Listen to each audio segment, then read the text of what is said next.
ഇന്നത്തെ മുഴപ്പിലങ്ങാട് ഉദ്ഘാടനം അതിന്റെ വേദിയിൽ താങ്കൾ ഉണ്ടായിരുന്നു. അതിൽ BJP ഒരു പ്രതികരണം വന്നത് ക്ഷണിക്കാതെ താങ്കൾ ആ വേദിയിൽ ഇരുന്നു. അതിന് മറുപടി പറയണമെന്നാണ്. BJPയും കോൺഗ്രസും എല്ലാം ഞാനിന്ന് കാലത്തിക്കാരി ഒരു മലയാളത്തിലെ പ്രമുഖ പത്രത്തിൽ വാർത്ത ആയിട്ട് വന്നതുമാണ്. യഥാർത്ഥത്തിൽ BJPയും കോൺഗ്രസും ഇത്തരമൊരു പ്രതികരണം നടത്തുന്നതിലൂടെ മറ്റൊരു പ്രധാനപ്പെട്ട മാധ്യമം അത് സംബന്ധിച്ച് വിവാദമാക്കാൻ എന്ന ഉദ്ദേശത്തോടുകൂടി വാർത്ത കൊടുക്കുന്നതിന് പിന്നിൽ വളരെ കൃത്യമായ ലക്ഷ്യമുണ്ട്. ആ ലക്ഷ്യം വിഴിഞ്ഞം പദ്ധതിയുടെ ഉദ്ഘാടനവുമായി ബന്ധപ്പെട്ട് അതിനെ സംഘപരിവാറിന്റെ ഒരു പരിപാടിയാക്കി മാറ്റാൻ വേണ്ടിയായിരുന്നു കേന്ദ്ര സർക്കാരിന്റെ സഹായത്തോടുകൂടി ശ്രമമുണ്ടായിരുന്നു. ആ ശ്രമത്തെ വെള്ളപൂശുന്നതിന് വേണ്ടി BJPയുടെ സംസ്ഥാന അധ്യക്ഷൻ രാജീവ് ചന്ദ്രശേഖരനെ വെള്ളപൂശുന്നതിന് വേണ്ടിയാണ് ഇത്തരമൊരു വാർത്ത കൊടുത്തത്. വെള്ളപൂശാനുള്ള ശ്രമം ഇപ്പോൾ BJP മാത്രമല്ല കോൺഗ്രസ് നടത്തുന്നു എന്നുള്ളതാണ് ഈ പ്രതികരണത്തിൽ നിന്ന് മനസ്സിലാകുന്നത്. യഥാർത്ഥത്തിൽ വിഴിഞ്ഞം പദ്ധതി സംസ്ഥാന സർക്കാരിന്റെ പദ്ധതിയാണ്, കേന്ദ്ര പദ്ധതിയല്ല. ആ പദ്ധതിക്ക് വേണ്ടി 5595 കോടി 95 കോടി രൂപയാണ് സംസ്ഥാന സർക്കാർ ചെലവഴിച്ചത്. കൺസെഷണർ അദാനി പോർട്ട് അധികൃതർ ആകെ ചെലവഴിച്ചത് 2454 കോടി രൂപ. 817 കോടി രൂപ കേന്ദ്ര സർക്കാർ NPV ടേംസിൽ തിരിച്ചടക്കുക എന്ന വ്യവസ്ഥയോടുകൂടി ലോൺ നൽകുന്നു. NPV ടേംസിൽ തിരിച്ചടക്കുക എന്ന് പറഞ്ഞാൽ സാധാരണ ബാങ്കിൽ നിന്ന് എടുക്കുന്ന ലോണിനേക്കാൾ കൂടുതൽ പലിശ വരും. അതാണ് NPV ടേംസിൽ തിരിച്ചടക്കുക എന്ന് പറയുന്നത്. അങ്ങനെ പലിശ സഹിതം, കൊള്ളപ്പലിശ സഹിതം തിരിച്ചടക്കുന്ന വിധത്തിൽ ലോണ് തന്ന ഏക സഹായമാണ് കേന്ദ്ര സർക്കാരിന്റെ സഹായം. ഈ പദ്ധതിക്ക് വേണ്ടി 1 രൂപ കേന്ദ്ര ഗവൺമെന്റ് വിനിയോഗിച്ചിട്ടില്ല. പക്ഷെ കേന്ദ്ര സർക്കാർ വിനിയോഗിച്ചില്ല എന്നുള്ളതുകൊണ്ട് ഈ പദ്ധതി ഒരു സംസ്ഥാനത്തിന്റെ മാത്രം ഉള്ളിൽ ഒതുങ്ങുന്ന പദ്ധതിയല്ല. ദേശീയ പ്രാധാന്യമുള്ള പദ്ധതിയാണ്, സാർവദേശീയ പ്രാധാന്യമുള്ള പദ്ധതിയാണ്. ഇന്ത്യയിലെ ഏക ട്രാൻസ്ഷിപ്മെന്റ് തുറമുഖമാണ് ഈ പദ്ധതി എന്ന് പ്രധാനമന്ത്രി ഉദ്ഘാടന ഘട്ടത്തിൽ തന്നെ പറയുന്നത് നിങ്ങൾ ശ്രദ്ധിച്ചിട്ടുണ്ട്. ഇത്രയും വലിയ ലോകത്തിലെ ഏത് ഷിപ്പും നങ്കൂരമിടാൻ വേണ്ടി കഴിയുന്ന പോർട്ടാണ് വിഴിഞ്ഞം പോർട്ട്. ഇന്ത്യയിലെ ഏക പോർട്ടാണ്, ഏക ഓട്ടോമാറ്റഡ് പോർട്ടുമാണ്. ഈ പോർട്ടിന്റെ നിർമ്മാണത്തിലോ ഈ പോർട്ടുമായി ബന്ധപ്പെട്ട ഏതെങ്കിലും ഒരു കാര്യത്തിലോ കേന്ദ്ര ഗവൺമെന്റിന് ഒരു വിധത്തിലും പങ്കില്ല.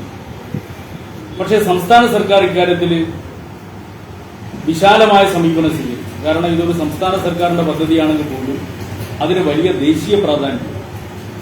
അതുകൊണ്ടാണ് പ്രധാനമന്ത്രിയെ ക്ഷണിച്ചത്. പക്ഷെ പ്രധാനമന്ത്രിയെ ക്ഷണിച്ചപ്പോൾ പ്രധാനമന്ത്രിയുടെ ഓഫീസും BJPയുടെ നേതാക്കളും അതിനെ അങ്ങേയറ്റം ലജ്ജാകരമായ രീതി അതിനെ രാഷ്ട്രീയവൽക്കരിക്കാനുള്ള ശ്രമമാണ് നടത്തുന്നത്. അതിന്റെ ഭാഗമായിട്ട് സംഭവിച്ചത് ഇപ്പോൾ പ്രധാനമന്ത്രിയുടെ പരിപാടിയിൽ എന്ന് പറഞ്ഞാൽ കൃത്യമായ പ്രോട്ടോകോളുണ്ട്. ആ പ്രോട്ടോകോൾ അനുസരിച്ച് വളരെ ലിമിറ്റഡ് ആയിട്ടുള്ള ആളുകളെ മാത്രമേ സ്റ്റേജിലിരുന്നു. അത് കണക്കിലെടുത്തുകൊണ്ടാണ് സംസ്ഥാനത്ത് നിന്ന് ഏതൊക്കെ മന്ത്രിമാർ ഈ പരിപാടിയിൽ വേണം എന്നുള്ള അഭിപ്രായം കേന്ദ്ര ഗവൺമെന്റ് മുമ്പാകെ പറഞ്ഞിട്ടുണ്ട്, പ്രധാനമന്ത്രിയുടെ ഓഫീസിനെ അറിയിക്കുന്നു. ഇപ്പോൾ സ്വാഭാവികമായും അതിനനുസരിച്ചുള്ള ഒരു നിലപാടാണ് സ്വീകരിക്കേണ്ടത്. പക്ഷെ അതിൽ നിന്നും വ്യത്യസ്തമായി സംസ്ഥാന സർക്കാർ പറയാതെ ചില പേരുകൾ അതിൽ ഉൾപ്പെട്ടു വന്നിരിക്കുകയാണ്. ആ പേരുകൾ ആരാണെന്ന് ഞാൻ പറയുന്നില്ല. പക്ഷെ ഒരു കാര്യം ഉറപ്പാണ്, ഒരു പേര് BJPയുടെ സംസ്ഥാന അധ്യക്ഷന്റെ പേരാണ്. ഒരിക്കലും ചെയ്യാൻ വേണ്ടി പാടില്ലാത്തൊരു കാര്യമാണ്. പ്രധാനമന്ത്രിയെ കേരളത്തിന്റെ വിശാലത കൊണ്ട് ഒരു പരിപാടിക്ക് ക്ഷണിച്ചപ്പോൾ ആ പരിപാടിക്ക് ക്ഷണിച്ചു എന്നുള്ള ഒറ്റ കാരണം കൊണ്ട് BJPയുടെ അധ്യക്ഷൻ നിശ്ചയിച്ച് നൽകി പ്രധാനമന്ത്രിയുടെ ഓഫീസ്. അങ്ങനെ നിശ്ചയിച്ച് നൽകുകയാണെങ്കിൽ മുൻ കേന്ദ്രമന്ത്രി എന്നാണ് പറഞ്ഞത്. ഇപ്പോൾ കോൺഗ്രസുകാർ വിമർശനം ഉന്നയിക്കുന്ന കോൺഗ്രസുകാർ യഥാർത്ഥം ചോദിക്കേണ്ടത് എന്തുകൊണ്ട് AK ആന്റണി നിശ്ചയിക്കില്ല? AK ആന്റണി മുൻ മുഖ്യമന്ത്രിയും കേന്ദ്ര പ്രതിരോധ മന്ത്രിയായിരുന്നു. രാജീവ് ചന്ദ്രശേഖരൻ എടുത്ത ചുമതലയേക്കാൾ എത്രയോ വലിയ ചുമതല നിർവഹിച്ച ആളാണ് AK ആന്റണി. AK ആന്റണി എന്തുകൊണ്ട് ക്ഷണിച്ചില്ല? PJ കുര്യൻ എന്തുകൊണ്ട് ക്ഷണിച്ചില്ല? KV തോമസിനെ എന്തുകൊണ്ട് ക്ഷണിച്ചില്ല? ഇവരൊക്കെ മുൻ കേന്ദ്രമന്ത്രിമാരാണല്ലോ. അങ്ങനെ കുറെ കേന്ദ്രമന്ത്രിമാർ വേറെയും ഉണ്ടല്ലോ കേരളത്തിൽ. അവരെയൊന്നും വിളിക്കാതെ രാജീവ് ചന്ദ്രശേഖരനെ വിളിച്ചു.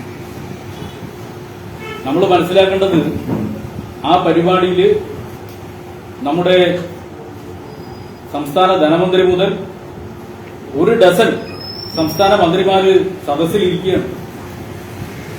അവർക്ക് സ്റ്റേജിൽ കയറാൻ പറ്റില്ല, സംസ്ഥാന മന്ത്രിമാർക്ക് സ്റ്റേജിൽ കയറാൻ പറ്റില്ല. പക്ഷെ BJPയുടെ അധ്യക്ഷൻ സ്റ്റേജിൽ കയറാം. എത്ര വലിയ അനീതിയാണ്!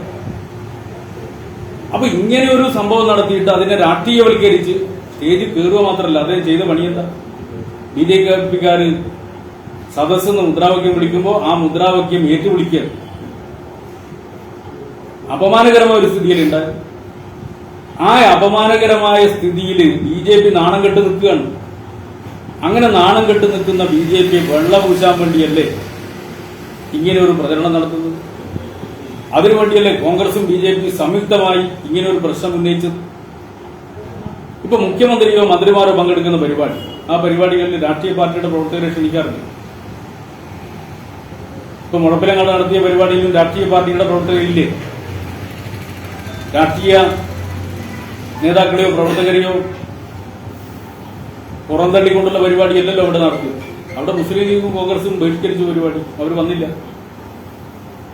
CPMന്റെ ആളുകളുണ്ട്.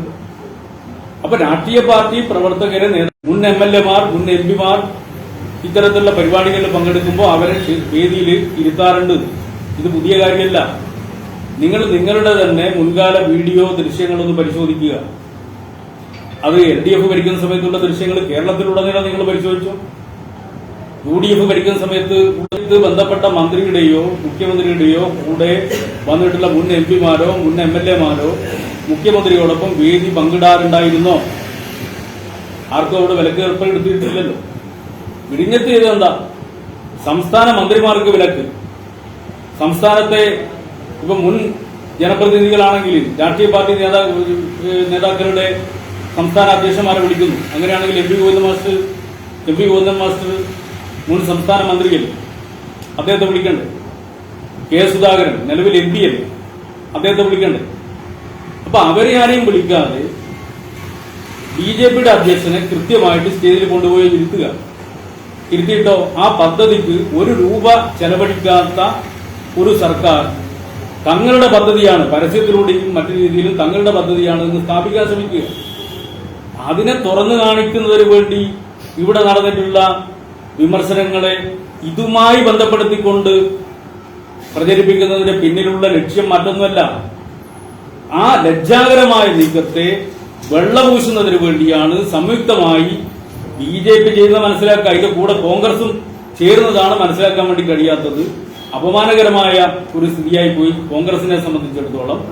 ഇത് സാധാരണ ഇത്തരത്തിലുള്ള പരിപാടികളിൽ മുൻ MLAമാരും മുൻ MP മാരും വേദിയിൽ പോകുന്നതാണ്. ഞാനവിടെ പോയ സമയത്ത് മുഖ്യമന്ത്രിയുടെ കൂടെയാണ് ഞാനവിടെ ചെന്നത്. എത്തിയപ്പോൾ സംഘാടകരനോട് വേദിയിൽ കയറി ഇരിക്കാൻ വേണ്ടി ആവശ്യപ്പെട്ടു. ഞാൻ വേദിയിൽ കയറിയിരുന്നു. അത് സാധാരണ സംഭവിക്കുന്ന കാര്യമാണ്. പക്ഷെ ഇതിന്റെ പിന്നിലുള്ള ലക്ഷ്യം ഞാൻ നേരത്തെ പറഞ്ഞു. ഇതിൽ KK രാഗേഷ് മുൻ MP എന്നുള്ള രീതിയിലാണ് പങ്കെടുത്തത്, CPM ജില്ലാ സെക്രട്ടറി എന്നുള്ള രീതിയിലാണ്?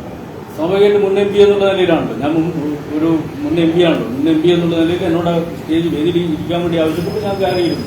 അതിനുള്ള സാധാരണ നടക്കുന്ന ഇത്തരത്തിലുള്ള ഏത് പരിപാടിയും ഇപ്പോ നിങ്ങൾ തന്നെ ശ്രദ്ധിച്ചിട്ടുണ്ടാവും. ഇപ്പം മന്ത്രിമാരും മുഖ്യമന്ത്രിയൊക്കെ പങ്കെടുക്കുന്ന ഒരു പരിപാടിയിൽ മുൻ MP ആരെങ്കിലും അവിടെ വന്നു കഴിഞ്ഞാൽ അവരെ വിളിച്ച് വേദിയിൽ ഇരുത്തുക എന്നുള്ളത് സാധാരണ ചെയ്യുന്നൊരു കാര്യമാണ്.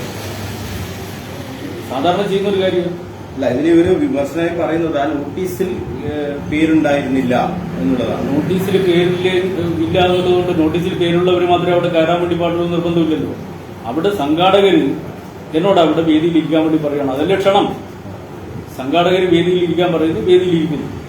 സാധാരണ ഇത്തരം പരിപാടികളിൽ മുൻ MLA-മാരും മുൻ MP-മാരും ഇത്തരത്തിലെ പരിപാടികളിൽ പങ്കെടുക്കുന്നുണ്ടെങ്കിൽ അവർ അപ്പോൾ ക്ഷണിച്ച് വേദിയിൽ ഇരുത്താറുണ്ട്. അതൊരു ഒരു ഒരു അസ്വാഭാവികമായ കാര്യമല്ല.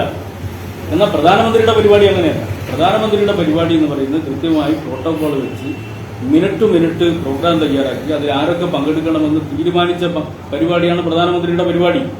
മുൻകൂട്ടി തീരുമാനിക്കുന്നതാണ്. ആ മുൻകൂട്ടി തീരുമാനിക്കുന്ന പരിപാടിയിൽ ഒരു പാർട്ടിയുടെ സംസ്ഥാന അധ്യക്ഷനെ മുൻ മന്ത്രിയാണ് എന്ന് പറഞ്ഞുകൊണ്ട് പങ്കെടുപ്പിക്കുക. എന്നാൽ മറ്റ് പാർട്ടികളുടെ പ്രധാനപ്പെട്ട പാർട്ടികളുടെ സംസ്ഥാന അധ്യക്ഷന്മാരെ അവര് മുൻമന്ത്രിമാരാണ്, അവര് അതിലൊരാൾ MP-ആണ്, അവരെ അങ്ങോട്ടേക്ക് അടുപ്പിക്കാതിരിക്കുക. അതോടൊപ്പം തന്നെ അതിനെക്കാളും ഏറ്റവും പ്രധാനപ്പെട്ടതാണല്ലോ സംസ്ഥാനത്തിലെ മന്ത്രിമാര്. ആ മന്ത്രിമാരെ ആരെയും പരിഗണിക്കാതിരിക്കുക. എന്നിട്ട് BJP-യുടെ സംസ്ഥാന അധ്യക്ഷനെ ആ വേദിയിൽ നിശ്ചയിക്കുക മാത്രമല്ല അദ്ദേഹം കാണിച്ചു കൂട്ടിയ കോപ്രായങ്ങളെന്നൊക്കെ. പരിപാടി തുടങ്ങുന്നതിന് മുമ്പ് വേദിയിൽ കയറിയിരുന്നിട്ട് താനാണ് ഇതിന്റെയൊക്കെ പ്രായോജകൻ എന്ന് കാണിക്കുന്ന വിധത്തിൽ ഇദ്ദേഹം കേരളത്തിൽ അധികമുള്ള ആളല്ല. കേരളം എന്താണെന്ന് അദ്ദേഹത്തിന് അറിയില്ല. അദ്ദേഹം മറ്റു സ്ഥലത്ത് ഇങ്ങനെ ഒരു വല്ലാത്ത ഒരു ഒരു ഒരു മാടമ്പിയെ പോലെ അവിടെ കയറി ഇരുന്നിട്ട് മുദ്രാവാക്യം വിളിക്കുന്നത് കണ്ടില്ല. അതൊന്നും കേരളം സമ്മതിച്ചിട്ടില്ല. കേരളം എന്താണെന്ന് അദ്ദേഹത്തിന് മനസ്സിലായിട്ടില്ല. അങ്ങനെ കയറി മുദ്രാവാക്യം വിളിച്ച് സ്വയം നാണം കെട്ട ഒരു പാർട്ടിയെ രക്ഷപ്പെടുത്തും.